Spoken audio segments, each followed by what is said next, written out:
The Necessity of Reforming the Church, 1544.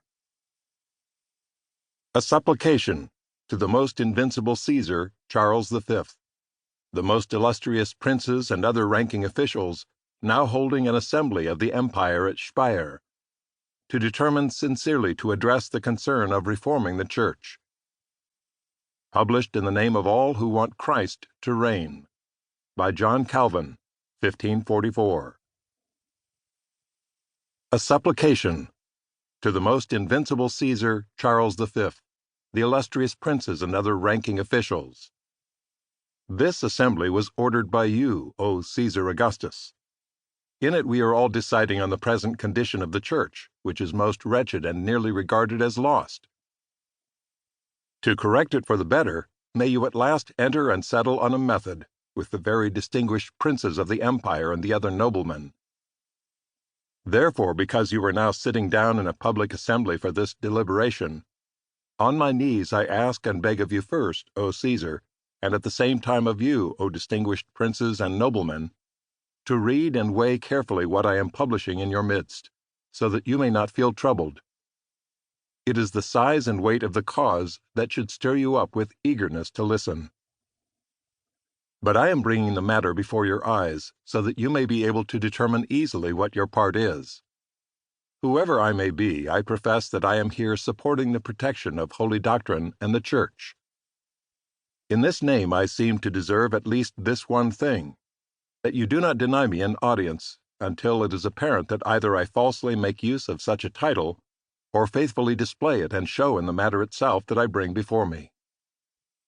Moreover, although I know that I am by no means a match for such a burden, I nevertheless have no fear that when the reason for my attendance has been heard by you, I will be accused of negligence or rashness, because I have been bold to come to the aid of this magistracy. There are two matters about which people usually take action to commend or indeed to defend something.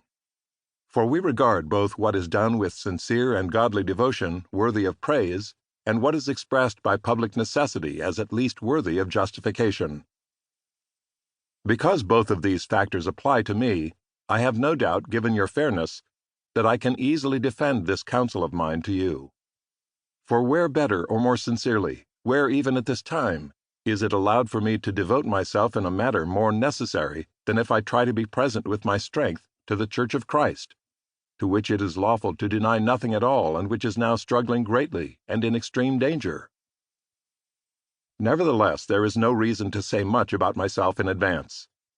Therefore, receive what I am saying as if one voice of all those who have already taken care to reform the Church, or who desire that it be restored to true order, were shouting. There are several princes of the highest rank and many state officials present in this cause. I speak for all these in such a way that they all speak at the same time with one voice more truly through me.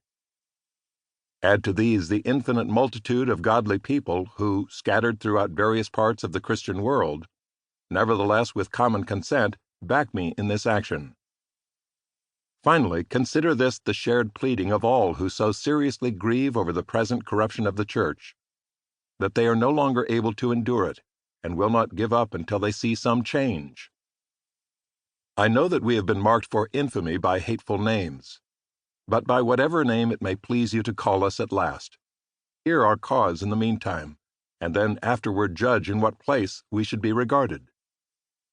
First of all, there is no question that the Church struggles with many very terrible diseases.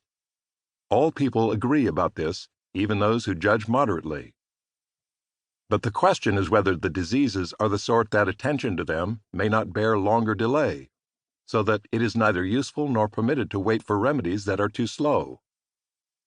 We are accused of rashness and wicked innovation, because we have dared to move anything at all in the Church from its former condition. What? Even if it was done reasonably and rightly? There are those, so I hear, who do not hesitate to condemn us even in this, because they think that we should have desired correction, but were not allowed to attempt it.